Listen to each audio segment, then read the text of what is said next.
All right, let's talk about something that so many of us in agile teams feel, but maybe can't quite put a finger on. It's that feeling of being completely drained. We're talking about burnout. It's this silent killer of productivity and morale, and it's often misunderstood as just, working too hard. We're going to get into what really causes it, and, way more importantly, what we can do to stop it. And this quote right here, this is the whole game. It completely flips the script on how we usually think about burnout. It's not about the sheer volume of tickets in the backlog. It's about the mental weight, the emotional toll of constantly navigating chaos and not knowing what's coming next. So for years, the common wisdom has been, oh, you're burnt out, you must be working too many hours. And yeah, long hours are definitely a piece of the puzzle, but they're just a symptom. Think of it like this. The long hours are the fever, but they aren't the actual infection. The real problem is something a lot deeper and a whole lot more exhausting. And that brings us to the real culprit, uncertainty. It's that constant shifting ground. It's the what ifs, the changing priorities, the vague goals. It's all that invisible work your brain is forced to do behind the scenes just to figure out what you're supposed to be doing in the first place. That right there is the hidden energy drain. So I want you to actually think about your team for a second. Your current sprint.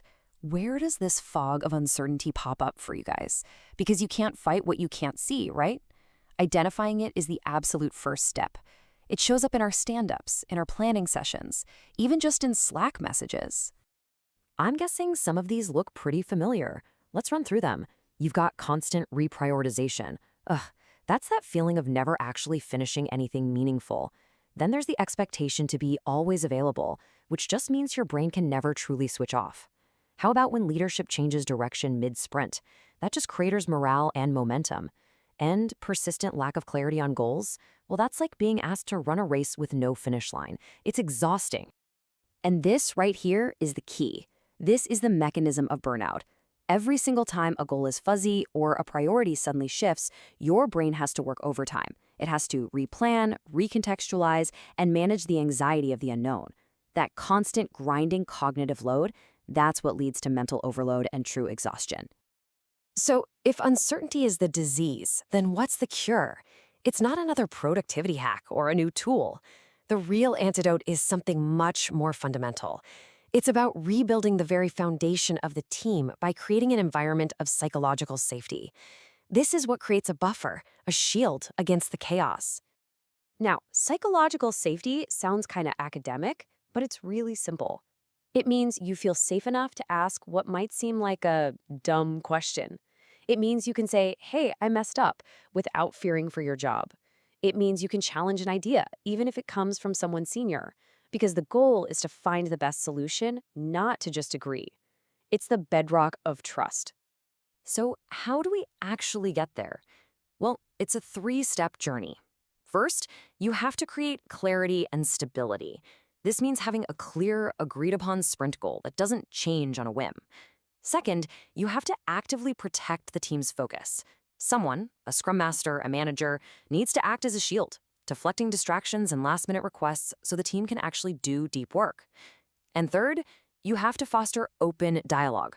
This is about creating spaces, like truly blameless retrospectives, where the team can talk openly about what went wrong with the process, without pointing fingers at people. And the difference this makes is just night and day. In a low-safety environment, everything is driven by fear. People hide their mistakes, they're hesitant to speak up, and the team just stagnates. But you flip that around, and in a high-safety environment, suddenly, mistakes become learning opportunities. Feedback becomes a gift that helps everyone improve, and your team becomes way more innovative and resilient. This isn't just about feeling good, it's about becoming a high-performing team. Look, if you only take one single thing away from this, please let it be this. Stop trying to fix burnout with pizza parties or mandated vacation days. Those are just band-aids on a much deeper wound. If you want to make a real, lasting impact, you have to go to the source. The real work is to hunt down and eliminate uncertainty wherever you find it. And that brings it all back to you. This isn't just for managers or team leads. Everyone has a role to play. So think about it, right now. What's one vague requirement, one fuzzy priority, one we'll figure it out later conversation that's quietly draining your team's energy? What's one small piece of uncertainty you can help clear up for your team, starting tomorrow?